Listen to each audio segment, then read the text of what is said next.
Lahan lebak Desa Sementul menyimpan potensi produksi pertanian yang besar.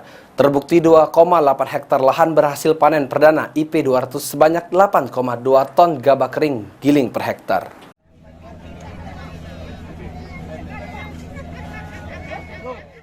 Lahan lebak Desa Sementul menyimpan potensi produksi pertanian yang besar. Terbukti 2,8 hektar lahan berhasil panen perdana IP 200 sebanyak 8,2 ton gabah kering giling per hektar.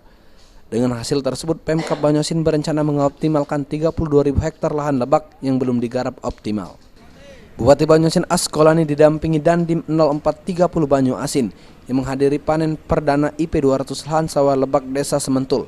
Berencana akan mengoptimalkan sawah lebak sehingga target produksi gabah terbanyak nasional dapat tercapai.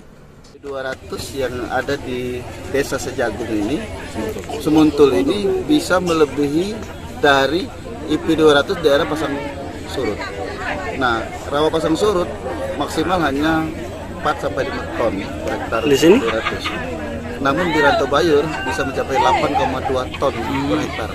Dan ini suatu prestasi yang bagus, makanya ke depan kita akan prioritaskan dan fokuskan untuk IP 200 lahan sawah lebak Bantar Sungai Musi yang sama-sama kita lihat. Sementara itu, anggota DPRD Banyoasin Dapil Rantau Bayur Suistiklal menjelaskan jika di Kecamatan Rantau Bayur terdapat 5.000 hektar lahan rawa saat ini. Prioritas Rantau Bayur petani. Kendala tadi Alsintan gimana Pak? Sama irigasi. Ada solusi dari Pak Bupati. Kenapa? Ini ketika Pak Bupati langsung turun tangan, langsung terjun ke desa, khususnya Desa Sementul. Sulaiman, PAL TV.